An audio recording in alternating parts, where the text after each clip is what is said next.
What's going on, everyone? Is another episode of Left Side Heavy, the podcast presented by Blue Wire Podcast Network. It's your boy, Jevin Lefebvre.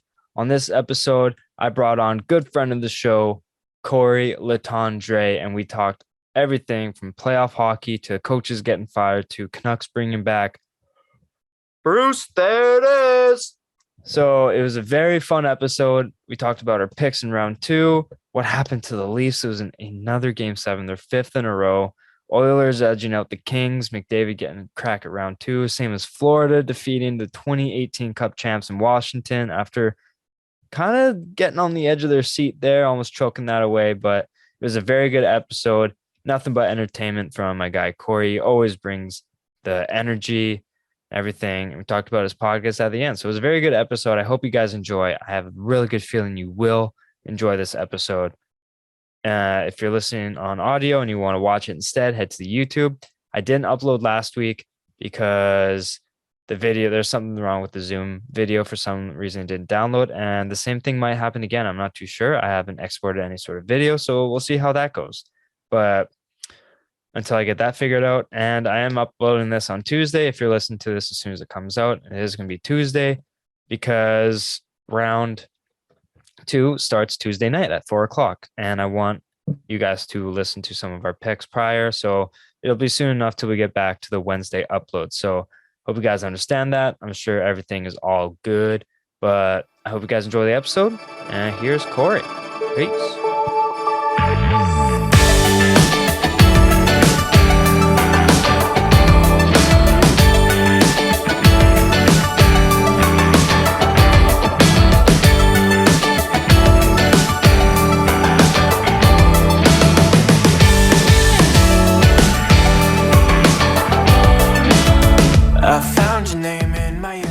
It's episode 99 of Left Side Heavy, the podcast presented by Blue Wire. I'm your host, Jevin Lefebvre, and I welcome back great friend of the show, not good friend of the show, great friend of the show, Cory Letendre. Welcome back on the Left Side Heavy podcast, my friend. Great. I'd go with best friend of the show. That's right. That is right. How we doing? I'm doing good, man. I'm doing good. How are you doing? You having a good day? I'm having a good day. I got some of my article done that I have to do. I'm gonna finish that after I edit this little podcast we do. I did some laundry. Whoa, got that done. Yeah, look at you, big boy. Like tidy whities all pressed and cleaned. Yes, folded and put away. Usually it hangs out in the dryer for 3 to 5 business days, and then it's oh yeah, that's where it is. Someone else needed it, and you're like, that's right. I have stuff in there. Forgot all about it. Happens to me all the time. Yeah, so it's like that coffee you go to reheat the microwave, and then you forget about it, and you're like, that's where it is. The problem is we're morons. Yeah. I don't even have a dresser. I just keep it in the dryer. Just leave it there till I need it. I turn it on for 5 minutes. I let it fluff up, get rid of a few wrinkles. Yeah. And then my tea is fresh and I'm ready to go. Yeah. My laundry is my laundry basket's the washing machine, and my dresser is the dryer. Yeah. It's perfect. I save so much money on IKEA furniture. It's crazy. That's right. Who needs it? Yeah. It's overrated. Armoire. Fuck you. No, but what have you been up to? How's work going over at CK? It's going great. Just calling strangers and asking them to talk on the phone to a stranger. It's great. That sounds fun. Just emailing strangers all day, saying hello, my name's Cory. I work here. And they believe it because my email corresponds. So at least it sounds better. When I remember I was doing some internships, I didn't have a corporate email. Yeah. So I was at CBC interning, and it was I'm reaching out to people through my Gmail account. It's fucking Cory Letendre. Yeah. And it was like that. And someone's I remember we got a tip that someone's cat died on a flight. It was being cargoed from Toronto from the seller to Vancouver to the person who was buying this hairless cat or something. And they were and we got it and it died in 20 minutes. I was wow, okay. So talk to this stranger, get all the info.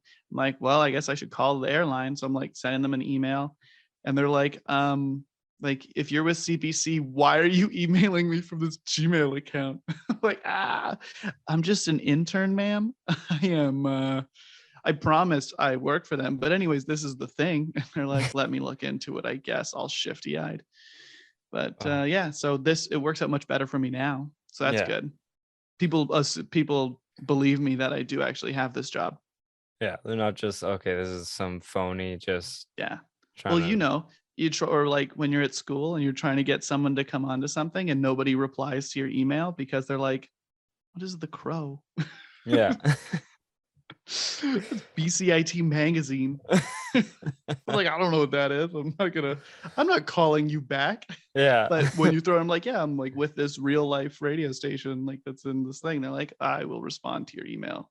Yeah. So that's good. So that's my note for you, by the way. Just lie and say you're with a different publication, because somebody will probably get back to you.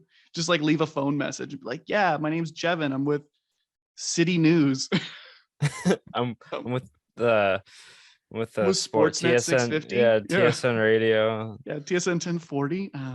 They're like, okay, sweet. I'm just getting questions for the BCIT Evolution Radio, and trying to trick some athlete into an interview. It's like, yeah, you're actually not coming on TSN 1040. This is the Left Side Heavy podcast. Yeah. So bit of a smaller scale. Brought to you by this, and you just say it's with like the network of whatever. They're not gonna know. What are they gonna listen to it? They're too busy playing sports. Come on. No one likes listening to their own interviews. Let's be honest here. Yeah, it's easier to ask for forgiveness than permission, I think. So exactly. That's my word of advice to all the listeners out there. Fake it till you make it. Just Amen, say you're brother. with the thing. And then if someone catches you, be like, sorry, I did what? And you're like, that wasn't me. Must have been my twin. Yeah. You say you have a twin. Must have been someone trying to be me. Yeah. You're like, did he look like me? That's crazy. I'm as surprised as you. Yeah. I don't know what to tell you. Yeah. But shall we get into some hockey news, brother? Is there something happening in the hockey world? I mean, I don't know. It's kind of slow. Wait. Not much happening. Is Lord Stanley going to be bequeathing his cup upon somebody soon? Really? Is that happening? Wait, hold on. Was that me? Did I say that? That might have been my twin. All right. Yes. Yes, the guy who Cory, not Cory. Yeah. Yeah. That Cory. Don't you have a podcast with a guy named Cory? My twin? Yeah, I do. Yeah. It's called Is This Me? Yeah. Nobody listens to it. Yeah, no one listens to it. But we're gonna, before we jump into playoffs, there were some coaching carousels fired up today. Poor guys couldn't hold on to their jorbs. Pete Debar of the Vegas Golden Knights is out. Maybe if he was Pete Exciting, then he wouldn't have lost his job. That's a very good point. Right? That's why they pay me the big bucks. You should send him an email under your CBC news, and maybe they'll answer some questions. Peter Debar, have you thought of a name change? Yeah. Bring some life back into bring some excitement back into your life. That's right. Yeah. But that's sad for him. Yeah. What's your thoughts on this news? And do you think it was the right move for Vegas? It's funny because it's like that team is a good team, right? But so many injuries to the top of their lineup. If you look at the guys they had out, it was like, for the majority of the season, or for the back half of the season at least, you were down like 3 top 6 forwards, a top 4 defenseman, your number 1 goalie. You're like, if you took that away from any team, so it's like, what are they gonna do? You look at, were the Leafs going to be the number 2 seed in their division if they didn't have Nylander and Marner and Morgan Riley and Jack Campbell all year? You're like, probably not. You're like, the Lightning, maybe the Lightning, because it's like, would they be able to do without like Stamkos and Point and Sergachev and Vasilevsky? You're like, probably not. Like any team, go through the list. You take away like half their top 6, like at least 1 or 2 first line players, a number 4, like a top 2 or 4 defensemen, and a number 1 goalie, plus a couple other pieces. And you're like, they're not going to be able to compete. Vegas slid so hard. And I get that's why he was let go. It's a team that has Stanley Cup aspirations. They've been there for the last couple of years. And they went on too big of a slide at the end to be like, we just can't bring you back. We're not doing it. I think that they could have and should have won maybe like 15% more of their games. But how can you sit there and look at that team and be like, yeah, that's that's a bad team. You coached them poorly. Like, he had the most injuries you could possibly have. I think he would have been worth maybe bringing him one more year, but I think they want to just try and go fresh, I guess, next year. My thinking is that, because you're right, they had Pacioretty, Stone, Eichel. They were never really playing at the same time. One of them was always out. And Or a big two. part of that was because of their cap situation, is that Yeah, they a almost little had bit. to keep Stone out, and they shifted like 6 guys to the LTIR when Stone and Martinez came back. Mhm. But I think it just like, yeah, they were hampered by injuries. And my thing is that when they were all playing together, the juju just didn't seem like the players had any juice in their step. Like, it just felt like the team was flat and there was Yeah, no energy from couldn't them. really gel So what it looked like. I just feel like I kind of related this to the Trotz firing, Mm-hmm. where I don't think Trotz deserved to be let go because he was like very successful in the 4 years he was there. And Yeah. Debar wasn't there for like much longer, if like not the same amount of time. Mm-hmm. But I just think Vegas just needed a new voice. And who knows, maybe Trotz is the next guy they go after. But yeah, I don't know. I think I can understand the move just because when the team was fully healthy, they still couldn't really get any spark in their step.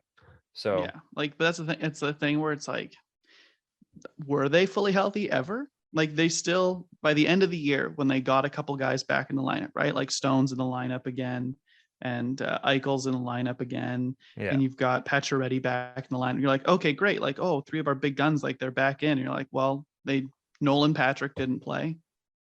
They didn't have Riley Smith. You didn't have your first or second string goalie. It's like, you didn't have Nick Hague. It's just like all these guys. Kolser was out, and you're like, these are regular everyday players. A couple like Riley Smith is a top 6, a top line forward for them. yeah. Like, and Pacioretty and Stone were out most of the second half of the year. Like, I don't know what their expectations were. I was really pulling for Vegas to get in as a wild card, because if they snuck in, they would have been the last wild card, and they would have given Colorado I think a much better fight than what Nashville was able to do, especially without Saros. Yeah. Just like 4-game sweep, we're like, that Vegas team, you're like, playoffs come around, cap doesn't matter anymore. If they could, like, if those guys got healthy enough and they could just throw everyone in the lineup, you're like, hey, maybe they would have at least, like, do I think they would have beaten Colorado? Probably not, but it would have been given an them a run exciting for their series. money. It Yeah. at least would have gone to 5 games. Yeah, I agree. But yeah, I think, yeah, going into next year, I imagine they'll kind of get their pick of the litter when it comes to a coach, because it's a great spot to go into. Yeah. There's so many pieces. Even if you have to make some moves and move some guys out, you'll be able to move them out for like young play. Like, there's lots you can do. It's a team that should definitely make the playoffs next year. So yeah, we'll see. Same with the Islanders. They're kind of old. It's a kind of an old team, but we'll see what happens with Trotzy. yeah. I think Islanders should make it back in. I think they will make the playoffs next year. Mm-hmm. I think Vegas will make the playoffs next year. But yeah, I don't know. We'll see where Vegas goes with their new coach. But speaking of the Islanders, they promote Lane Lambert from assistant coach to head coach. Lambert. I follow my guy, shout out Michael Bartner on TikTok. Good friend of the show. Guest on the show multiple times over. He's a big Islanders fan, and he said that this was a home run hire and kind of takes away the whole backlash of firing Trotz, because a lot of them felt, including myself, felt like it wasn't really deserved for Trotz to be fired out of one bad year and dealt with like COVID injuries. But he seems like he brings a more offensive style to the roster while still maintaining that defensive structure. And he kind of worked with Trotz when they won the cup with Washington, and was Mhm. kind of Trotz's right-hand man for quite a while. So I think that this could be a really good move for the Islanders because a lot of frustration came from Barzell, because basically he signed this contract and his offense was limited because Trotz wanted him to focus more on the defensive end, when Barzell's like, how am I supposed to either like just get my qualifying offer Yep. if I'm only putting up like 60 points under Mhm. this heavily just like, and if I do anything bad defensively, I'm benched. Yeah. So I just felt like He's like one of the most exciting young players, right? yeah, Like he's great. And that's the thing that's always exciting when a guy like Trotz gets bumped out and they bring someone in who's going to like loosen the reins a little bit and let the horses run and be like, well, hey, here we go. You know, Matty Barzell's out there. Let him fly around, let him score some goals and not worry so much. Be like, you didn't back check hard enough. And you're like, yeah, some guys, that's not the most important thing in their game. Yeah. yeah, Unless you're like the best offensive player in the league, like you should be able to back check a little bit more. But like, that's why you have 4 lines. yeah, You can have a line with a guy who just is like, I run and I gun and I score goals. yeah, That's my job. yeah, Leave me alone. Let me do the thing that I'm good at. Like when you can find a coach that can identify certain things within certain players and be like, that's what I want you to do. Let's try and refine a couple other things in your game to make you a better overall player. Yes, because that's what a coach should do. But let them do what they do best. And I think that's where Trotz gets a little bit stuck. He had the Islanders had some great years, but is he going to lead them to a cup? They certainly don't think so. yeah, Is he going to get another job immediately if he if he yeah, wants it? He's got a good track record, and the NHL has proven time and time again that if there's one thing they like to do, it's rehire guys that other teams let go. yeah, Which is a weird thing to do, right? You would think in most professions, professional sports, they do this so much. You got fired because you weren't good enough at your job. And they're like, well, you should probably hire that guy though. I don't understand why more young coaches don't get more opportunities with teams when you get this recite, like you hear rumblings of like, you know, maybe Mike Babcock would be a fit. Like what? Why? Like yeah, he's shown that he is no longer like he can't coach anymore in like today's game with like how the game works now. He didn't grow with it. And so now he's a dinosaur. You have all yeah, these coaches. Why do I don't? But Trotz, he seems like a good enough coach. Of course, had a good track record. He's been a winning coach everywhere. And he had the cup in Washington not that long ago. So I'm not, this tirade isn't about Barry Trotz. It's just about the crazy coaching carousel that just seems to be like, you hop off for one ride, you have a fast pass ticket, they immediately jump to the front of the line again, and they get to jump on the carousel once more. And I yeah, don't understand it. yeah. You're hired to get fired.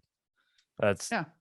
yeah. It's like every coach in this league is basically a placeholder until they find their next one. It's like, oh, Yeah. our coach in the farm isn't ready yet. We'll just bring in Boudreaux for a Ooh, his couple voice seasons. got stale in the room. Yeah, I didn't play a ton of sports growing up, so maybe that rings truer to people who did. But what do you mean his voice grew stale in the room? Like it was just time for a change. You're like, so he just wasn't that great of a coach anymore. Like that's all that means. I don't yeah, understand. The players just stopped listening to him. You're like, well, that's pretty bad then. yeah. So is that the coach's fault or is it the player's fault? It's this whole thing of just, it's like an excuse that like keeps guys in the league where you're like, just give somebody else a chance, Yeah. especially in some sports. We're like, does coaching matter that much? Like how Seriously. important is it? Like in hockey, like every once in a while on a timeout, they have that whiteboard and they draw up a play. Like It's never the head you're coach drawing doing up a it. play. Yeah, it's a special teams coach. So it's like they run and gun. It's like, do they just have different drills they run? Like, Yeah. oh, Bruce Boudreaux runs this drill, but Travis Green, he ran that drill. And that's why he's not a good coach. I'm like, okay, sure. Some where it's like, yeah, like in-game game management of like lines and when to shake it up and stuff like that, I agree with. But I don't know. Some of it doesn't make any sense to me. Yeah. In hockey Well, at least, and basketball also. yeah. Well, we're gonna stay within the coaching tree because Canucks are bringing back Bruce. There Bruce, it is. there it is. He's gonna be returning for the 2022-2023 season. Great move. $2.5 million for this year. Mm-hmm. I think it's a great move. He really got to players like Besser, Pedersen, Hughes, and just like Lamico too. Mm-hmm. I The know it's obvious not, jump and turnaround yeah, in the team when he got hired. not like a huge name, but you can tell. Like I always called Yuho the most useless player on the Canucks when Travis Green was coaching because Yes. Yuho like never did anything. But Nothing. something about when Bruce came in, Yuho just like something changed about him that Mm-hmm. like he was causing more turnovers in the offensive end. Like he was forechecking well, and he was actually like producing at a Was it him, Mott, and Highmore on our fourth yeah, line? That just was great. yeah. It was None of those unbelievable. players are that good on their own, but the line clicked and you Yeah, got the most out of it. You're like, hey, what are we paying this fourth line? You're like, I don't know, less than like $2 million all combined. And you're like, that's what we can do here. yeah. That's what it. Wow. That's what That's how what a an fourth actual line's team for. should run. Fourth Slowly getting there, liners, step by step. This will become a team again that yeah. you can be proud of. That isn't Fourth embarrassingly bad. fourth line players. Anyone on the fourth line should not be making over $2 million. That's a fact. Yeah. They probably shouldn't be making more than 1.5. Yeah. So Bruce, like the way he just impacted a lot of our players, I think just helps at least give us time to maybe look ahead into the future on what to do. Well, that's And what's great. It's the 1-year contract with yeah, them. You got half a season-ish of a sample size with Bruce. You're like, great. Was this just the bump that a lot of teams see when you get a new coach, a new voice? It's like energy's different in the room. So maybe that's it. You go into next season. Let's see how the team does, right? If yeah, they continue on the trajectory where they were, and it's like, oh, this is how the team plays under Bruce. You're like, great, let's give him an extension, sign him for another 2 or 3 years. But I like that. Alvin and Rutherford just said, we will offer you the 1 year. We'll keep you around for the contract you signed if you want to stay, yeah. but we're not going to extend you, which is awesome because Jim Benning would have extended him Six for by like 6 six. years, right? And it's like, great, okay. I mean, it doesn't really matter. It doesn't affect the cap, I guess, but it's just one of those things where stop rushing and making hasty choices. Finally, there's going to be some big moves in the offseason, Jeff. Big moves. Yeah. I follow Puck Empire, and they put up a post saying that Canucks are looking to be aggressive. So I've heard like offer sheets, I've heard potential trades. Things could be interesting for here, and it could be minor roster moves, but this team needs to be stable. And I think just Canucks fans hearing like Rutherford say stuff about Boudreaux, like we're not signing him until he's proven more. We felt like we relied too much on Demko. Our zone entries were terrible. Garbage. A lot of underlying stuff were bad, and a lot of people were like, Bruce got to our players though. Like, I just don't think the Canucks market is used to the truth that Rutherford said. And so they take it as a negative. Well. Yeah, so they take it as a negative, but it's like, no, you're just delusional, and you don't like the harsh reality of things. Yeah, we got but a guy that's in here exactly now who what says who's we smart. have a plan. This is what we want. When the old guy was Yeah. like, we look at it day by day. You're like, excuse me? No. You're managing a whole organization. Shouldn't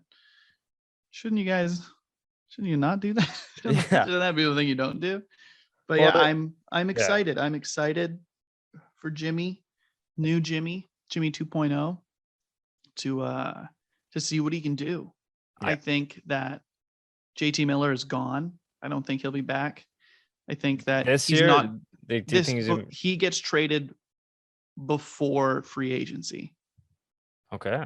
Probably before and or at the draft is my guess, because as soon as they can start talking contract extension with him, they're going to. Like, I know that like the priority for them is Besser, Horvat, Miller, I think is like probably their like top things, because Besser's obviously up now, so they'll deal with it. But with Miller, they'll talk to him, and if he'll stay for, I don't know, 6 years by $7.5 million, they'll keep him. But he won't, and he'd be an idiot to do it. He's going to sign max term for $9 million somewhere because he's earned it, because he almost scored 100 points this year, because he plays in all 99. situations, because he's a power forward that is so hard to find. He can play wing, he can play center. It's like all these things. He's like, this is a kind of guy that a few of the teams that went out in round 1 are probably looking at and going, maybe we should have made a stronger push for him at the deadline. Could have had him Minnesota. for 2, right? Like Minnesota, I get, because they're in cap hell next year, right? So this was their year to kind of go all in, but they're so hooped this year, like, fine. Nashville, fine. I think they want to retool a bit more anyways. They were just riding this year into this year. But you look at a team like Toronto, you've always complained that like you don't have enough guys who can win, who like have the heart to push you through. And you're like, and you lost in the first round. The Boston Bruins, don't they sound like a prototypical JT Miller team? You got Patrice Bergeron, who's might retire. This is right. He's an old man. Like, this guy could have stepped into those shoes for you. You could have just given up other things. And I know like the pieces don't fit for every club, but you look at some things. I mean, the Rangers just squeaked by the Penguins. There's just all these teams where you go, they should have probably made a push. And so you're going to go at the draft. You're going to have a bunch of teams who are disappointed in the outcome of the playoffs for them this year. Only one team gets to win the cup. So only 4 teams get to make it to the conference finals. All the other teams that had big Stanley Cups in their eyes, thinking this might be the year for us. And you can go out and you can sign a guy, or even a team that kind of sucked this year that's like, we think we want to get into the playoffs next year. The Canucks just can't afford him. They can't at the price tag that he'll play for. I don't know why he would take less to stay here. He wasn't drafted here. He's not from Vancouver. He's not like, there's nothing that truly would like tie him, where the Sedins would take a little bit less money because they're like, we've been here since we were teenagers. Yeah. We've come kind of close to winning. Like, this is what we want to keep this group together. Miller might like playing here. I'm sure he likes living in Vancouver enough. It's better than living in, I don't know, St. Louis. But why he stay? Yeah. I also think Tyler Myers is going to get traded. I think they'll find a way to get him out of here. Please. Yeah. OEL's stuck though. No, OEL's not moving. Yeah. No one wants that albatross of a contract. Hey, Arizona, you want Tyler Myers in a 4th for a 5th round pick, please? No, I think they'll be able to get something for him is the thing. Maybe they have to hold on to a tiny bit of salary. Like retain like 15%, kind of like what Arizona did. Like $1 million. Like kind of what Arizona did with OEL. Yeah, where it's like, he's got 2 years left. If you could make it, if you called it 2 years by $5 million for Tyler Myers, are the Canucks going to get a top end prospect? No, but they could probably get, he's not bad. He really played better this year than he did before. And you're like, this is a guy who can be your number 4 defenseman. And on a really good team, he's like a solid number 5. Yeah. Right. Where you're like, he can do a lot of different things. He doesn't have the offense that you hoped when he was young. And first couple of years, he had like 45 points and was like, damn, Tyler Myers is going to be legit. And then it just never really panned out for the giant neck man. Yeah. But I think the Canucks will find a way to move him. Besser's the one that I don't know what's going to happen. Yeah. Besser. I don't know. I mean, I think it just depends on what I'd like to keep him. Yeah. I'm not too sure. I'm indecisive on him, but we'll worry about that after the playoffs. That's right. Around the draft. Exactly. Because let's talk some playoffs. Woo! There's unbelievable weekend. There's great multiple games that end in game 7, but I do want to start with the ones that ended in 6 first. St. Louis beats Minnie. Florida beats Washington. Florida squeezed by Washington. They got blown out a few times. That St. Louis Minnesota one was really back and forth. I don't think it necessarily 100% lived up to the hype, but it also did live up to the hype in a sense because it was like lots of scoring. and it was pretty back and forth. But what were your thoughts on those two series? I thought it was funny for the Wild and the Blues. They play Fleury and they keep playing Fleury, and they're like, "This is our guy. Like, we brought you in to be our goalie, right? Had a couple all right games, had a couple stinkers," and they're like, "Oh, damn it! All right, fine. Let's put Talbot in," and he gets lit up. Lit up for 5. You're like, you should have, like, what was the point? Like, just keep. I would understand if after 2 games you're like, Fleury's not doing it for us. Let's we're switching. But you They're get like all the way to that 2-3 game, games late, and they're like, let's throw in Talbsy, and you're like, okay, and then he just shit the bed completely. You're like, yikes! Why'd you bring in Fleury? Like, the guy who's like been there, he's been in those situations. Like, even if he wasn't great before, like you're like, just like go with it. Like, you're just gonna make a switch in the last game, and you're just gonna be like, screw it, we need you now, Talbot. And you're like, and then it was just terrible. And I think Minnesota only scored like 2 goals. Like, they weren't in it at all. It was disappointing. It's disappointing, especially because that team is going to be bad for the next couple of years. They're not going to be able to compete. They're like the cap implications from the Parise and Suter buyouts. like I think next $14 year it's million. like 14 million in cap that they're stuck with next year that you can't spend. So you're like, they're going to have to get rid of players. They can't re-sign anybody. They can't. So there's no way they compete next year. And you're like, that sucks. It sucks that you're going to waste like Kaprizov and Kaprizov and Boldy, like young, cheaper contracts. And it's like, well, here we go. So like, that sucks. The Blues surprised me a bit. They're like the dark horse this year, right? Like, nobody has the Blues getting past. I mean, Minnesota and St. Louis was probably like a toss-up. It was a toss-up for me. No one has the Blues going past the Abs. Like, maybe a couple people in St. Louis do. Except Gretzky, number 99. Like, but what does he know? Remember when he tried to coach? It was terrible. He only knows how to play. But yeah, the Blues are like a dark horse team. They've got like some vets and some guys who can play. It's great. But that was a good series. The what was the other one in 6? Florida, Washington. Yeah. I don't know what to think about them. I think that Carolina or Tampa Bay is going to come out of the East. So I think like Washington, I think the window's closing. Right? There's going to be a time where it's like, okay, we got Washington and Pittsburgh are in the same kind of boat. It's just about to say that. It's just that you got to take a look around. You're like, can we afford to keep these guys? They're still going to be expensive. What are we going to do? You can't. They're never going to trade Ovechkin. The Penguins will never trade Crosby or probably Malkin. So even though they probably should, I would trade Malkin if I was the Penguins. You'll never trade Crosby because he's like Mr. Hockey. He's meant everything to your franchise. Yeah. I know Malkin's his best friend, but but yeah, I don't know. I think Florida's fun and it's exciting. It's fun to watch Florida win. It's even better to watch Florida win a playoff series and now give the lone title to the Toronto Maple Leafs for being the longest drought to win a playoff series in the NHL. So that's hilarious. Yeah. But yeah, I don't know. I both were good. I like that Florida got through. It's fun to see a team that has sucked forever win something. Yeah, I agree. So I wanted to touch on a few things with St. Louis. Like I said, it was a toss-up between them and Minnie. I was like almost at the point where I was tossing the quarter in the air, whatever it landed on, I was picking. I went with Minnie. I was wrong, clearly. But yeah, St. Louis, I think they're just like a good heavy playoff team. And I think they just kind of beat you in the corners and kind of where like the underlying numbers come from. And they're deep.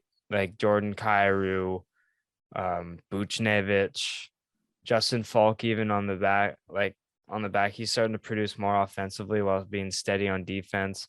Binnington is starting to play good in the playoffs now after losing 9 in a row since Game 7 of the Cup final in 2019. Yeah, did you see that stat? Huge loser. I hate Jordan Binnington. He's such a little worm. Yeah, I do not like him. The biggest baby. But even like Husso, he was playing well and he got the crease taken away from him. But even going into the playoffs, he was playing pretty good. But it was still like that inconsistency at goaltending for St. Louis. I was like, I feel like Minnesota is just the slightest bit more stable, so I went with them. Yeah. But I think that was a good hard fought series, and I agree with you that St. Louis is going to give Colorado a run for their money. I think Binnington's going to have to be really stand on his good. head. Yeah, He's gonna have to go do what Jake like Ottinger. Ottinger just yeah. Yeah, Wild. The Flames should have rolled them. yeah, They were so much better than the Stars the whole time. yeah. You look at that last game, it was like 70 shots. 67 shots. Yeah, like just insane. Yeah, He's like, I only let a couple by me.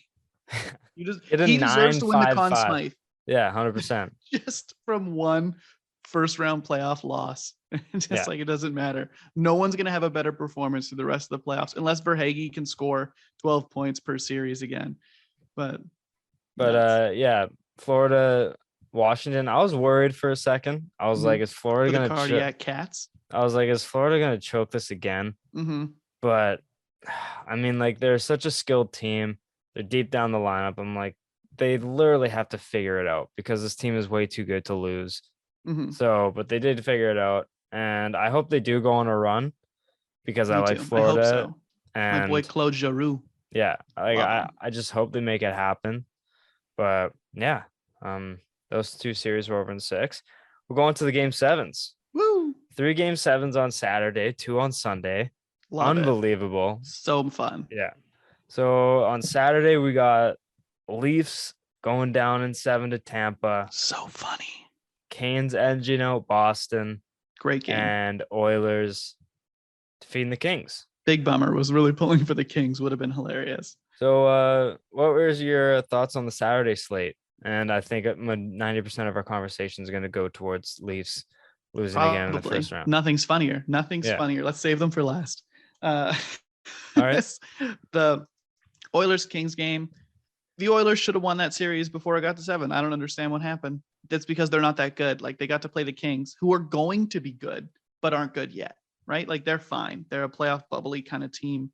I think that the Oilers, like, if McDavid is not playing as if he's the best player on the planet, they're not going to win. Yeah. And that means your team's not that good. Like, you look at teams, the great teams that have like won the cup the last few years. You look at the Lightning. If Stamkos or Kucherov isn't playing great, it's like, it's okay because they're deep.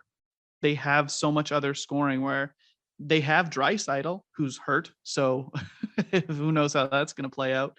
But they're not deep enough. Yeah. So yeah, they got past the Kings. It would have been super funny to have them lose and to have McDavid and Matthews both be out in the first round and be like, so much for being the best. Yeah. So that series kind of went the way that it should have gone, right? Edmonton should have beaten the Kings and they finally got it done. The other two series in the East were super compelling. I just felt bored with Edmonton, LA. I don't know. There was something about it that I didn't care. Yeah. I try to watch some of it. And I'm like, I don't care. Which is funny because you would think, like, because McDavid and Draisaitl, you would want to watch. They're so exciting. They're so good. But I don't know. There's just something about it that I was like, brain's kind of off. But the other two series, brain full on, brain, full love. So good. So exciting. I am jazzed that the teams that lost. Suck it, Boston. And go kick rocks, Toronto. Right? Yeah. It's just, I don't like either of you. Go Carolina, right? What a fun, go Jerks. That series, I'm sitting there watching it on my phone in bed. I'm just like, come on. Just so jazzed when they score. Love it that Domi is the hero in game 7 for them. You're like, great. What an addition, especially because I think there was some rumors that he was going to go to Boston because he's like such a Boston style player, right? Like he's not big, but he is like, he's very agitaty. He hits. So Trader Joe's Marchand. Yeah, exactly. Like that's just, I thought he was going to go there. And there was also some talk that like maybe Toronto, because his dad obviously played there. So, and it's just like, nope, didn't go to either of you. And then he was the game 7 hero for the Hurricanes. That Hurricanes team, so deep. They're so good. And they have so many fun players. Tony DeAngelo's still a piece of shit, but he learned how to shut his mouth. So that's good. or at least it seems like it. I haven't heard anything He about likes him. throwing a stick around though. Oh yeah, In game 6, that was hilarious. but he I puts up think a it was lot game of 6. points. It's insane. Oh yeah, the offense talent is definitely there, and he's gonna get paid. Maybe not paid, but he's gonna get paid this summer. He's gonna get a good chunk of cash. Yeah. So that was fun. And then the Toronto Tampa series, it was just that classic. I saw a clip, I think it was from like TSN's Overdrive or something. And they were like, the Toronto Maple Leafs have a dynasty of losing. Yeah. 5 straight years they've lost in a game 7 in the first round. That's insane. That is insane. And Tampa just goes in there. Toronto had a couple chances to knock them out. Couldn't do it. The team that obviously knows how to win from their back-to-back cups. It's just like, the second it got to game 7, I thought there's no way Toronto wins. There's no way that in like this game that the Leafs are going to beat the Lightning. And it was close. It's not like the Leafs played terribly and gave up a big lead. None of the classic Leaf stuff happened. They just couldn't score when they needed to score. They scored 1 goal in a game 7. Yeah. I know Vasilevsky's probably the best goalie on the planet, or at least he's in the top 5, but your back's against the wall. You've been called a loser and a failure for years now. Your team can't get it done. You've had the same core group of guys year after year after year. They can't get it done. You've got the entirety of the Canadian media behind you, like, Leafs are the best. This is the year. And just, you fucking failed again. And it is beautiful. I love it. I honestly relish it. Thought they were going to win game 7. Something about it, I was like, I just think they're going to do it. Because I kind of related it to like Washington in 2018. Oh, like finally over the hump. Yeah, and like Canucks slaying the Dragon in 2011. Like Chicago's had their number for multiple years before. They just couldn't get past them. And then they finally beat them and then go on a run. Washington beats Pittsburgh, goes on a run. I was like, back-to-back champs. If Toronto wins this, I think they go to at least the Eastern Conference Finals. Probably. And I was like, it's just a gut feeling. I think they're finally going to win a game 7. Tavares scores to tie it up, but Justin Hall takes a penalty, which it was a penalty, Leafs fans. Sorry to tell you. Sorry you're saying, oh, Tampa got new jerseys this summer and it's the refs' jerseys. Cry about it. Hall literally skated out of his path to hit Cirelli, who was playing really good defense on Tavares. I want to ask you about that in a second, by the way. It was a penalty. Goal should have been called back. Goal wasn't even called back. It was called the penalty before Tavares even shot the puck. So keep crying even more. And then Nick Paul, Toronto's father, just scores 2 goals. Hilarious. Yeah. So, I mean, Tampa just showed their experience and showed how deep they are as well. Like, Brisebois was an absolute hero at the deadline, acquiring some more depth. Joseph wasn't cutting it. Brought in Paul, who just plays a better style than Joseph, more Tampa style, proves it there. And Tampa's just gonna fucking three-peat again. Tampa being Tampa, it'll be wild. Can you imagine if they three-peat? I will go insane. Greatest team of all time. Yeah, I will go insane. But brings me back to that. Hall, do you agree with the penalty, and do you think that Tavares? It's a penalty. Yeah. I get that, like, they let a lot of stuff go. And I remember I was watching the game last night. Why am I blanking on the Rangers game? And there was a couple plays in the last couple of minutes of the third where it was definitely a penalty and the Rangers did not get the call. Like, they should have been on the power play a couple times, and it's like the crowd goes nuts and you're like, if this was game 42 of the regular season, that would have been a penalty, like by the book, but like, they keep going and whatever. And you're like, I guess playoff hockey. But yeah, when you can't complain when something does get called. Yeah. It's like, it's a penalty. What do you want? Like, it sucks, but them's the breaks, nerds. You took a penalty, you lost the game because you're a team full of losers. And I can't wait to see what happens in the offseason for that team now. There has to be things that happen, right? There has to be. That team with expectations to win a cup for the last at least 3 years, right? Like, that's what they've done. They've paid big money to players. You've got top talent throughout your lineup. And you lose in the first round for 5 straight years.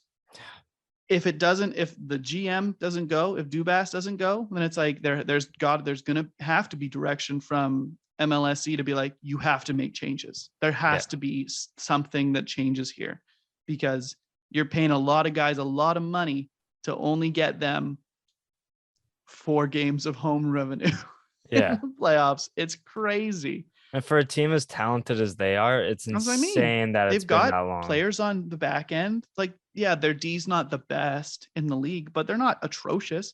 Jack Campbell's played pretty good. He only had, I think, 2 stinkers, right? Tampa scored 7, Tampa scored 5 in 2 of the games. But otherwise, they scored 3 goals or less, which is fine. If a goalie lets in 3 goals in the playoffs, I call that like flat. Like, it wasn't bad. That wasn't good. You're just like, it's fine. Yeah. Anything under 3, tops. Anything more than 3, bad. So he was bad twice out of 7 games. So it's like, it's not like he didn't give you a chance to win a game most nights, and you just couldn't do it. Where was Matthews? Didn't score last night, or 2 nights ago. It's just, there's going to have to be changes. There's got to be. Yeah. Well, we'll see what happens with the old Toronto Maple Leafs, but we'll go into the Sunday slate. Flames eliminate Dallas in an absolute what should have been a rout fashion. What should have been a rout, and Rangers sneak past Pittsburgh. Just eke past them. So we'll talk about the Flames, because Jake Ottinger had 67 shots against him. I think he set a record for most saves or shots against in a game 7 or something like that. There was a graphic that got put up, and it was most saves in a series all time. And in the history of the NHL, he was in like 4th or something for like one series. It was almost only 4 other goalies in the history of the league have faced more shots than he did in one series. Insane.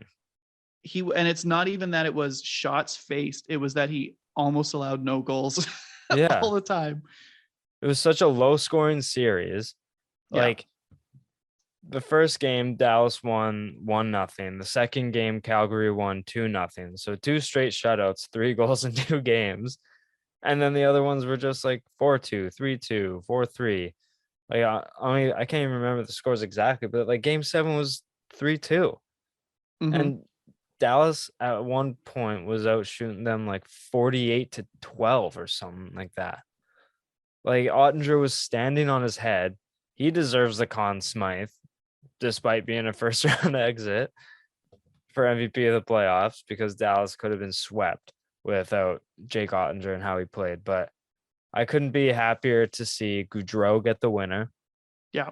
Because, like, yes, he hasn't played the best in playoffs like in past years, but seeing been him a big choker. Yeah, but seeing him come up big in like a massive spot, and like a beautiful assist to Kachuk, sniping it in overtime. It was just, I was really happy to see Gaudreau get it, because he deserves it. And like, especially after the year he had. And I don't know if you saw the clip, but when he got off the ice after like the 3 stars thing, Monahan was standing in the tunnel. Yeah. And like, they've been boys for years. They kind of came in together. They were line mates for a while. Monahan's obviously fallen off a cliff in the past few years. He got hip surgery, so he's out for the playoffs. But the way they just embraced after Gaudreau got that, I was like, man, I hate Calgary so much, but this is just like, this puts a smile on my face seeing like, there's so many Canucks on that team. At least you can cheer for them. Exactly. But seeing Gaudreau be the hero in a big spot, I was like, I like you, Gaudreau. You deserve that. But, it's nice to see a really great player get a monkey off the back sort of thing. Yeah. Where it's just every year, it's like, this kid can't do it. He chokes. He's a regular season all-star, and that's it. And then he comes through. I'm jazzed for Calgary in the sense that no team deserved to win their series more than the Flames did. Like, they just dominated the Stars. I think the only team that dominated more than them was Colorado dominating the Preds. But that was to be expected. Exactly. And I would have been bummed if Dallas got through and then Edmonton got them in the second round. It's Yeah, like they only had to play LA and then they get to play Dallas. Yeah. And then if Ottinger isn't standing on his head, Dallas is probably going to lose. Or it's like, that sucks. So Yeah. I'm happy that it's the Battle of Alberta now. So fun. You're like, that's so hate filled. It's Yeah. going to be great. And I'd put my money on Calgary. They're so deep. Yeah. Like there's a couple teams where you look, you're like, yeah, they're deep throughout the whole lineup, forwards, defense. Markstrom is a number one goal. Like he's a good goalie. So as a finalist. I think that, yeah, I was jazzed. I was happy I'm happy. It was crazy to watch Ottinger. Insane. I think it takes the sting out of it for Dallas a little bit, going like, well, at least we have the goalie. We have of our a future. franchise goalie. Yeah, exactly. It's like, is this like Andrew Hammond when he went on that, like he played really well for the Sens for a couple games in playoffs? Like, no, I think Ottinger's just going to be very good. I believe Ottinger's who I took when we did our under 23. Yeah. So far, I look great. Yeah. I took Swayman and he didn't play too bad either. So he was all right. Wasn't as good. Wasn't not nearly as good, but he wasn't bad. Yeah. So no, it was insane. It was yesterday's games were like, that was such a great slate of hockey to watch to like sit there for 6 hours. Yeah. And just like moving on to that Rangers game, that Rangers Penguins series, like the Penguins deserve to win. They were better in the series, but comes down to a couple things, a couple penalties here and there, and Mika Zibanejad just rifling. Oh my gosh. Rifling a few pucks.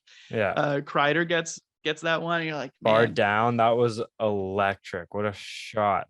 So many comebacks for like, I think they were second to just the Panthers in the regular season of like amount of comeback wins. So it's a team. The Rangers are a talented enough team that they can beat the Hurricanes. Yeah. It's not like they can't. The series isn't going to be over in 4. No. Shesterkin, if he was excellent in game 1, was kind of iffy in the middle, and then was pretty good last night. So if he's kind of back on his bullshit and is doing MVP level goaltending again, their defense isn't bad. They've got there's salt, like Adam Fox won the Norris 2 years ago or a year ago. And then you've got Zibanejad, you got Kreider, you've got all this talent, Ryan Strome up front. You go, yeah, they could they beat the Hurricanes? Sure. It was a great series with Pittsburgh. I was sad to see Pittsburgh lose in the sense that how many more kicks at the can is Crosby going to get? He's still playing at a top level, but him and Letendre and Malkin, you're like, these guys have been top players at their position for over a decade. Yeah.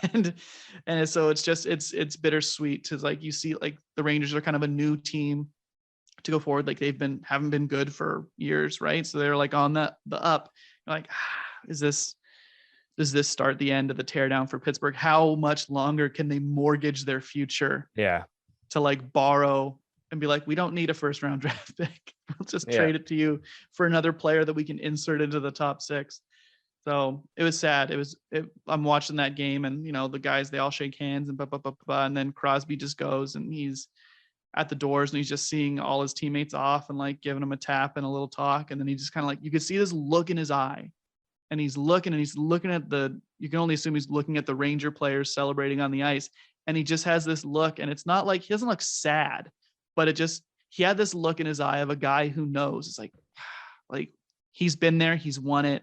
He's got a couple cups. Was this our last chance? Like you could just see it. Like the guy's been through the ringer for his whole career and not a choker, right? Like he's done it all. He's been the best player on his team when they've won cups, all this stuff. And he was looking like, your heart breaks a little bit for Sid. It's almost like he's seeing the begin of the end. He's seen it like walking off. Like he's like, damn, like, is this really where like the end is about to start? Like, there's probably like walking in the dressing room, they probably know like half of the team isn't going to be there anymore. The turnover is going to be insane for Pittsburgh. They're going to start building around Gensel, and are they going to start maybe trying to develop John Marino into their top guy? Like Tristan Jarry is still a young goalie there. So, but it's like you said, the players like Letang, Malkin, Crosby, like Crosby's there, but like Letang and Malkin are up this year.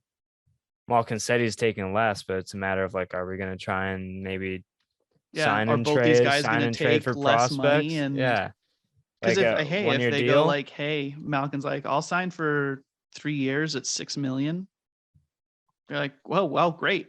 Yeah. If Letang's like, I'll do the same thing. Like, I want to run it back. This will give us some flexibility to like add somebody through a trade or free agency or something. Then maybe it's again, people you expect the last couple of years, everyone's like, oh, Crosby will start to drop off. You're like, not really.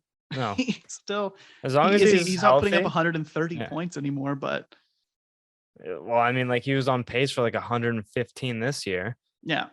Which is insane. Like as long as he's healthy, he's gonna be like Tom Brady. He's gonna play for as long as he wants. Yeah. Like he's like so good. He's like, no, I want to keep playing teams with him. He's gonna be if he just keeps signing 1 years or 2 years, as soon as his contract's up, he's gonna be the number one free agent on the board until he retires. Like he's just the way he's built in the game that he plays. He's a player that doesn't rely on his speed. So the older he gets, he's still going to be the same player. Yeah, he'll be a bit slower. He's like Yager when Yager kept playing as he was older. Exactly. And you're like, how does he keep doing it? You're like, it's because he doesn't rely on speed anymore. He's just strong. He's an ox. Exactly. So like, I'm not saying McDavid's going to like drop off extremely, but like he is a guy who is like wrecks games with speed. But like once he starts to slow down, it's like, is he going to be as impactful as he usually when he's 35? Yeah. But like Crosby, he's never been that guy to turn the burners on and blow past someone. He's a guy who just uses his head, and he's a really good passer, and he's strong. So yeah, Giager's a perfect comparison. So I mean, I'm not so worried about Crosby because he's going to play as long as he wants to. Yeah. But it's just the situation in general for Pittsburgh. It's like, do they want to start kind of selling their players for their future, or are they going to try and keep running it back as long as possible? As long as Crosby's there. Yeah, it'll be really I think it's going to be like they're going to call him in and be like, what do you want to do? Do you want to run it back? Because we'll try and run it back. But it's like, do you want to be traded? And so, or like go to a team that has more chances to win? Like, do you want to get traded to Colorado and play with your boy Nate? You're gonna Ray Bork the shit out of this? Yeah, that only happened on the last year of his deal, though. No, I don't know when that is, but yeah. So it'll be interesting to see what happens with Pittsburgh. But I mean, the series in general, I think they just got hosed. Like Crosby didn't play for what, game 5 and 6, or just game 6? Just game 6. Yeah. So I mean, that sucks. And then their goaltending, like availability is your best ability, and when you're both, I love that in game 7. Yeah. They were like, Crosby plays, Jari's playing, Raquel's also in. Yeah. They're like, fuck it, everybody. I don't care that you're not 100%. Get your ass on the ice. Yeah. Painkillers and every IV they have. Everything is taped up. Yeah. So, excuse me. But yeah, it was just a matter of Pittsburgh got hosed with injuries at the wrong time, and it just sucks. And I think they would have won that series if everything played out the same way, but they had their just even Casey DeSmith for the whole series. Yeah, even though Domingue played all right, though. Domingue played all right, but I think Casey DeSmith is just that much better. Yeah. That, I mean, he's a bit more reliable than Domingue. And if they had Crosby for game 6, they probably win. Yeah. So it just sucks for Pittsburgh to see him go out like that, because they didn't deserve that. They deserved to win the series, kind of like Toronto did. Like Toronto deserved to win, they just didn't. Pittsburgh deserved to win, but unfortunately they just didn't. But we'll see. But shall we jump into round 2 predictions and talk about some series and how we see it play out? I've got it all up here. We'll start it off in the West. Start with Colorado, St. Louis. Colorado in 6. Colorado in 6. I think the Blues get a couple wins there. I got the same thing. I got Colorado in 6. Just like, I think the biggest storyline is the Avs and their second round demons, kind of like Toronto and their first round demons. The Avs have had extremely high expectations the past few years, eliminated in the second round. So yeah, if they go in the second round again this year, that's as bad as Toronto losing in the first round, because Colorado's the favorite this year, right? There's I think if you ask anybody, you're like, who, if you had to pick one team to win the cup? Colorado. Like, if I gave you 10 grand to go put, or like $1,000 to go put on a team to win the cup, I think like 80% of them would go to Colorado. Yeah. If not more. But yeah, I just think this is a really important series for them. I think, like we said about Toronto, if they beat Tampa, I think they go on a run. I think if Colorado gets past these guys, I think they're winning the Stanley Cup. Yeah, Like I don't think probably. I don't think they just get there. I think they win the whole thing. Because I think it'll be just a huge confidence booster for them and be like, all right, we can actually like, we've always thought we could do this, but now our demons are in our rear view mirror. Let's step on the throat on any team. And what worries me a little bit is that they swept Nashville. I wish they went through a little bit of adversity. Yeah, they've just been hanging out for a week. Yeah. Doing nothing. I just wish they went through a little, like they breezed by Nashville. Maybe game 2 when they won in overtime. But I mean, like they put up 2 7 spots. They put up 5 in game 4. So it's just a warm up. Yeah. So it's like, I wish it maybe went to like 5 or 6, just so they could get a little like, oh shit, we're losing. We got to come back. Cause it's not going to be the Nashville series against St. Louis at all. No. So, but I do agree with you, Colorado in 6. Nice. I think so. St. Louis, good team. They're deep, but Binnington has to stand on his head for them to win. Yeah. And both teams are deep. It's just that St. Louis's depth is like a tier below Colorado's. And the top end players for Colorado are just better. Yeah. Right? Like there's Nathan McKinnon's better than Ryan O'Reilly. Yeah. Right? You're like Mikko Rantanen is better than Vladimir Tarasenko. Jordan Kyrou. Right? Gabriel Landeskog. You're like, okay. Yeah. Just go through the team. They're just very deep, and they have a lot of role players who know what their job is. Yeah. But Cale Makar. Yeah. A good thing about Colorado being out early though is that it gives their players a chance to rest. Like Landeskog played his first game in a while, game 1 against Nashville. So it's like gives him a bit more time to kind of rehab his knee, whatever. Kemper got a stick in the eye. So it's like that's extra time off to number heal one up goalie, so you can see again. Yeah, get better so you're not seeing out of one eye. I mean, Frank Cruz is a really good backup, but I mean, you obviously want your guy. Yeah, you want your guy. So it does give them a bit of time to rest up. So it's a good thing for Colorado as well to sweep. But yeah, Colorado in 6. Edmonton, Calgary. Calgary in 5. Calgary in 5. Calgary is the second best team in the West. I think overall, I like their depth more than I like St. Louis's. Fairly similar kind of teams-ish, but Markstrom I think is better than Binnington. And I think that Markstrom gives Calgary the clear edge over Smith for Edmonton. Smith either lets in 6 or gets a shutout. It's one of the two. Yeah, right. Roll your dice. You look at the defense for each team. Calgary by a long shot, right? Like by miles. Yeah. They're solid all the way through. Eric Goodbranson, you're like, oh, he's not that good. They're like, well, he doesn't have to be that good anymore because now he's the number 5 or 6 D-man on a team. Yeah. Great. Look at him go out there. Between, like, they don't have any all-stars, really, for Calgary on defense. There's, like, Anderson, Hannafin, Kylington. You're like, yeah, they're all just good. They're all just Tanev, Goodbranson, and I can't remember who the 6th guy is, but they're solid. They're rock solid all the way through. And then I think Tanev got hurt, but I think he's going to be back. I'm not sure. And then up front, you're like, yeah, Edmonton has Draisaitl and McDavid. Like, okay. Like, and then what do they have? Well, they got Kyler Yamamoto. Like, okay, he's fine. He's not great. Vander Kane has been playing very well. Yeah, Kane has been good. Gotta give him his flowers. You go, okay, Kane and Kachuk cancel each other out then, or Kachuk's better. No, Kachuk's better. Right? You go Goudreau and McDavid. McDavid is better. Washes. Sorry, you go who's their second best?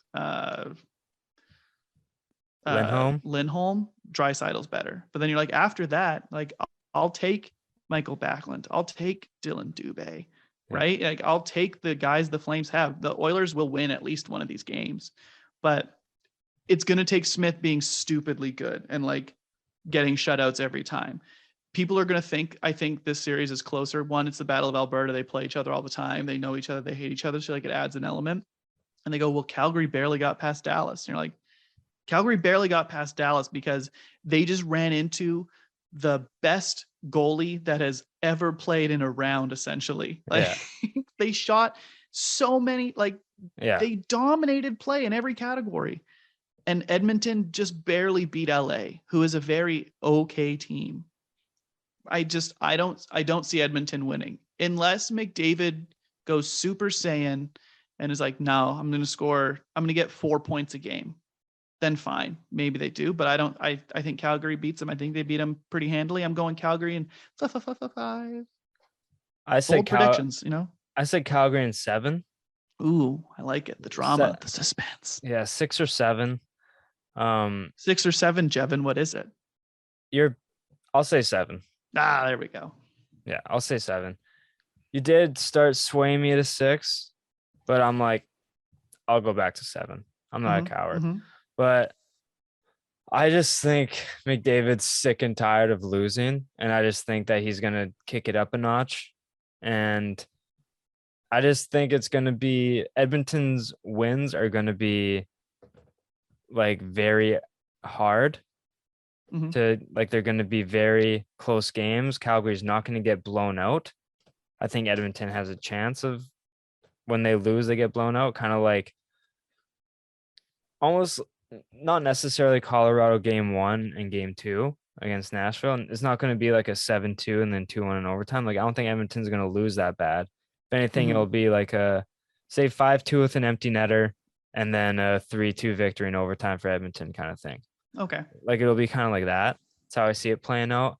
But I think Edmonton's good enough to steal a few games, maybe catch Markstrom on an off night, and then Mike Smith somehow turning into the best goalie of all time out of nowhere, and then turning over the puck next game. But I still have Calgary moving on in 7 because I just think they are the superior team. But like, here's my question for you. Can you name the Oilers' defense? We'll go Nurse, Barry. Nurse is hurt, so he doesn't count. Nurse isn't hurt. Oh, he got suspended for the game. Yeah. Right? So he'll be back. He played in game 7. Did he? Yeah. Okay. So, Nurse, yeah.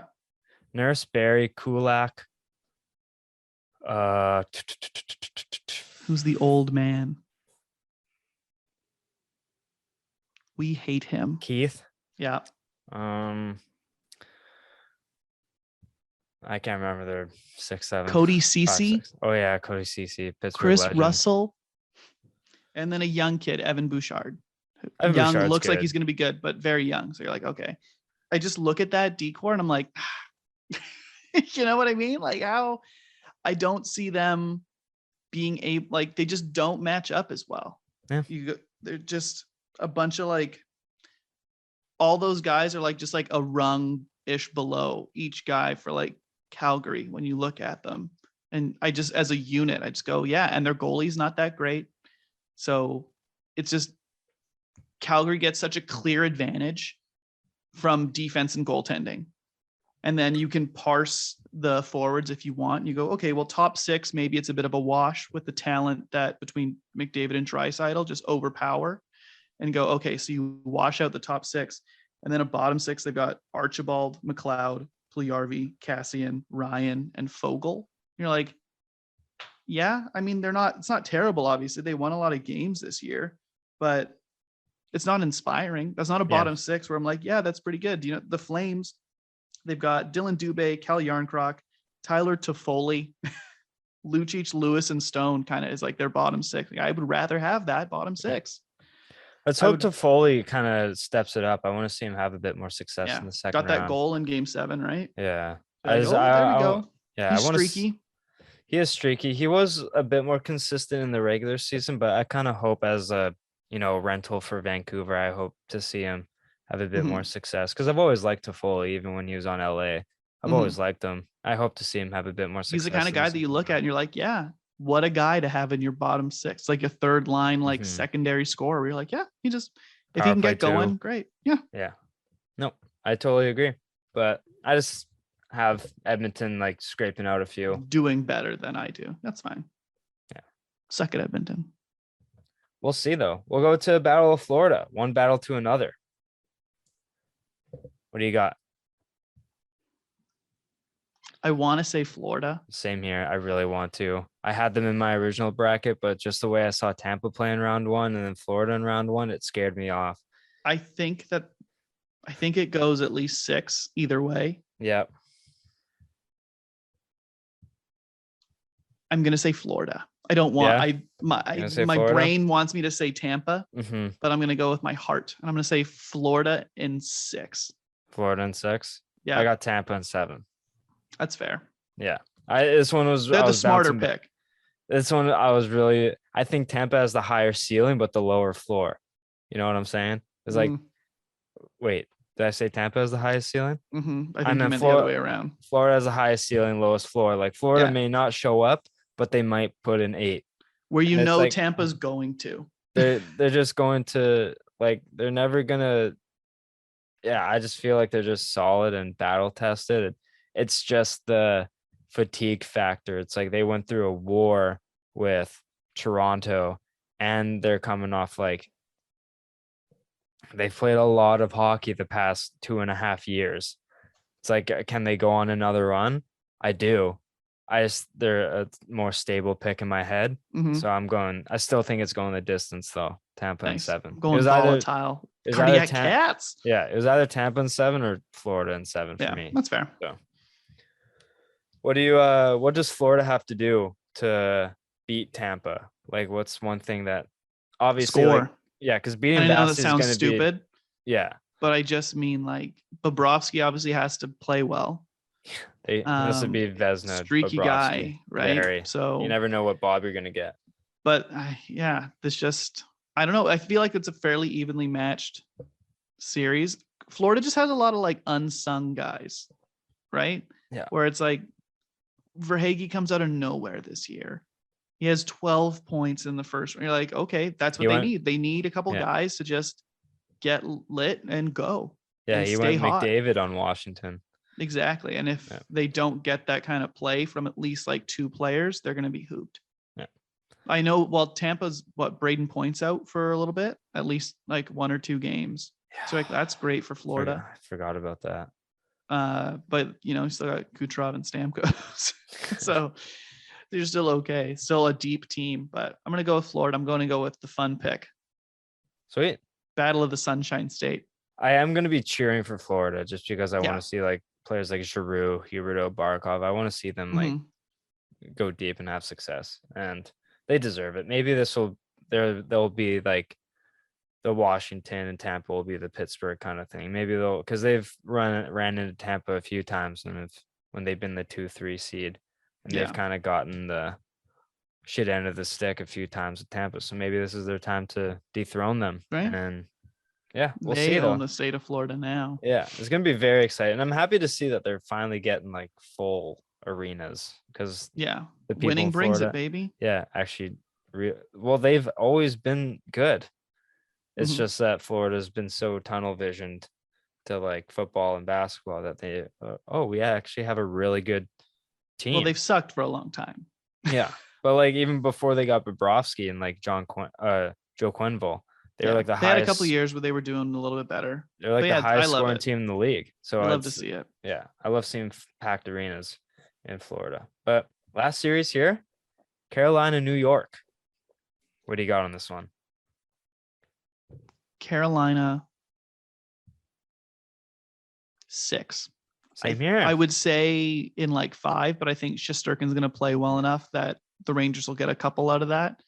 But I think the Canes should win. They're better. Yeah. They're just a better team. Yeah, I was leaning overall. 5 their or 6 D is as well. Deep as I think they might. If I could like choose one core, I would probably go with the Hurricanes. It's not a bad pick. I just like deepness. They don't have like the best individual player out of everybody. Like Fox and Makar are better, but Slavin and Pesci just killing it. Like Seth Jarvis lighting the world on fire. Seth Jarvis, Trocheck, Svechnikov. Yeah, Nekash. Right. Like Aho. Yeah, like their depth is crazy. Domi.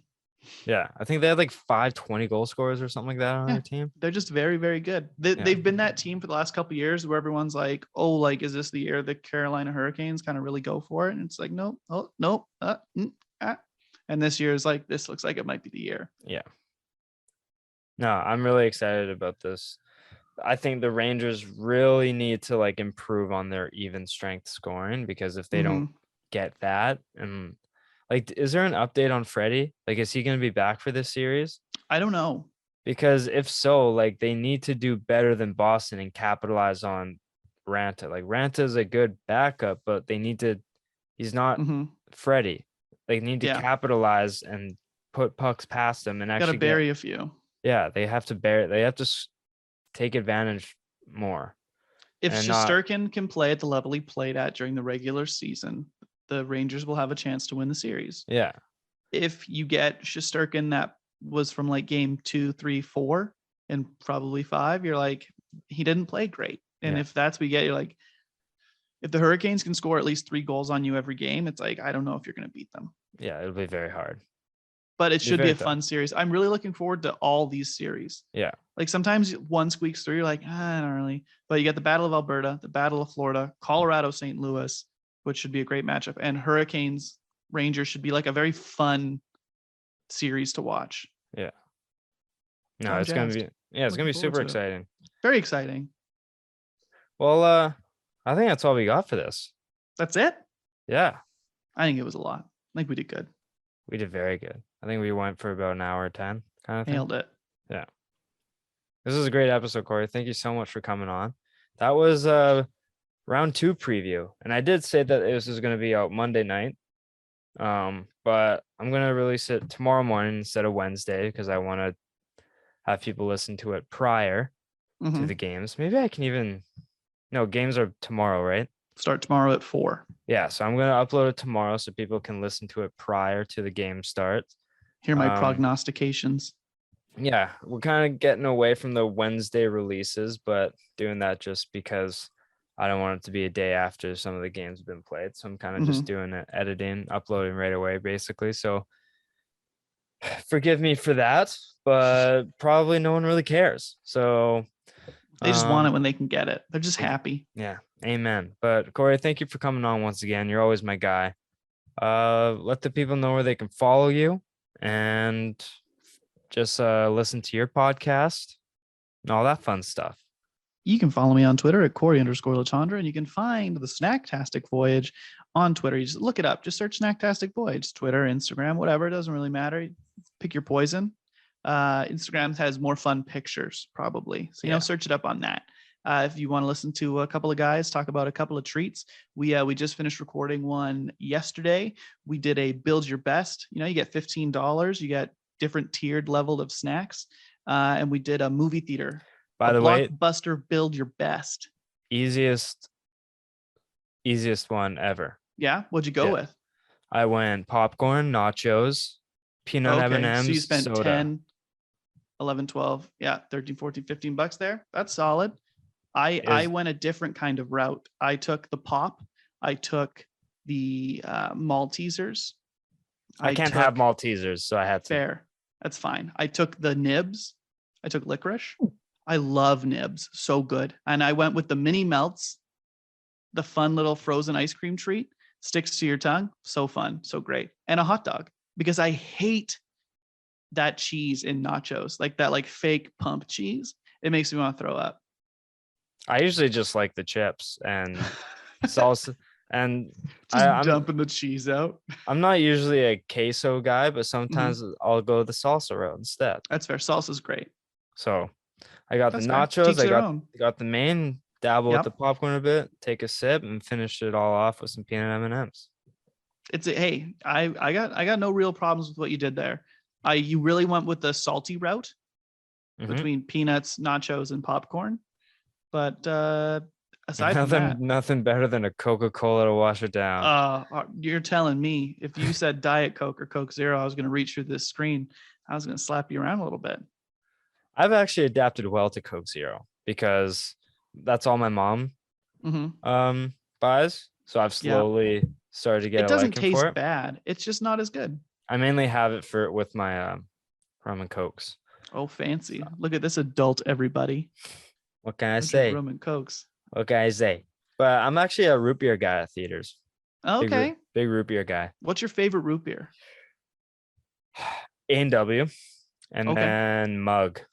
Mug. Big mug All guy. right. The Pepsi brand. Yeah, big mug guy. I like that. That's fine. I like Barks. It's got Barks. bite. Yeah, Barks is good. Mhm. What's like the really bad root beer? I feel like there's a bad root Probably beer like a out there. President's Choice. Or like Jones. no name brand root beer. Remember Jones soda? It's so funny when you're little, it's the coolest thing. Oh, and yeah. now you have one. You're like, oh, I'll try a green apple Jones soda. You're like, this is awful. You take one sip, you're like, it tastes like the color green. Yeah. Blue bubblegum soda. You're like, I used to drink this whole bottle. What's wrong with me? I went out of my way to ask my parents to get a flat I think of Costco Jones used soda. to have the Jones soda flat, right? Or Yeah, they probably still do. Yeah, no one buys them anymore. Terrible. I mean, the orange one's fine, like the orange creamsicle or Though. whatever. Yeah, that one was That's fire. good. And like the clear cream soda is not bad, I think. Yeah. But yeah, the green and the blue. What are you doing? I think they have like a pink one, and I think it's like, I want to say it's called Foo Berry, but I don't know if I'm making that up at this point. I'm walking away from that at that point. Sorry, I'm just gonna go buy a 12 case of Pepsi. Of my rum and Coke. Yeah. So if you liked listening to us talk about that kind of garbage, yeah, come over and follow the Snacktastic Voyage. It's a great we'll show. Spend everyone. 30 to 40 minutes of your life wishing you didn't. Yeah, it's a great show. It's a great show. Talking about snacks all within an hour or within a half hour. How do you intro it? Give us a little taste. That it goes a little bit of this. Welcome back to the Snacktastic Voyage, the only podcast on the internet dedicated to all things savory, sweet, salty, and sour, coming to you in under an hour. Let's go. There it is. On the fly. I pride myself on coming up with that one. Yeah, that was very good. I was a guest on the show too, and we did food abominations. Food abominations. Yeah, we'll have to have you on again. We'll pick something else random. I think I was thinking about doing a ice cream truck treat episode. Ooh. You know, hopefully summer's around the bend at some point here. Yeah. So talking about that, or like ranking of Blizzard flavors, Dairy Queen Blizzards, you know, something like that, or just going through the Dairy Queen treat board and trying to rank the best treats at Dairy Queen. It's a good one. You know, everyone, what's the most classic ice cream treat? Probably a banana split. Nobody ever gets it. Yeah. Nobody wants bananas. I don't know. Do you know what the 3 toppings are in a banana split? The 3, like you get the 3 things, right? Like, yeah, your ice cream's all the same, or 3 different scoops of ice cream in a traditional banana split. I actually have never gotten a banana split, so I can't tell you. It's hot fudge, caramel, strawberry, not caramel usually. Hot fudge, strawberry, and pineapple topping. Interesting. Weird, right? Yeah. Who would have thought? Who would have thunk? This is the kind of things you can learn on the Snacktastic Voyage. That's right. This is a commercial the whole time. And your brain. Yeah. This was a commercial the whole time. That's the only reason why you asked me to come on. This is just a 1-hour interlude to get you guys to got tricked. We never. NHL playoffs are over. I'm not ended 4 months ago. Yeah. You just woke up. You were in a coma, Johnny. Yeah. But go follow Snacktastic Voyage and Cory on Twitter and Instagram. Great fun over there. You guys can follow me on Instagram at Jevin.Lefave, on Twitter at JevinLefave. Find everything for the show on Instagram, Twitter, and TikTok at leftsideheavy_. And if you're listening to this, but you want to watch it instead, head over to the YouTube, Left Side Heavy, subscribe. I couldn't upload the video for last episode because something with the Zoom, it didn't download correctly and it only showed my half of the screen. Perfect. So I'll be honest, this episode might not even be on YouTube because the same thing might happen again. But probably if it for is, the best. Yeah, I'm more of a face for radio kind of guy, not for video. So, but yeah, in that case, subscribe anyways. Past episodes, it's great fun over there, and leave a rating and review anywhere you get your podcast. Helps grow the show. Cory, once again, thank you for coming on, and it'll be pretty soon till I have you on again. So I appreciate it. And as for you listeners, stay sweet, and we'll see you next week on Left Side Heavy Podcast.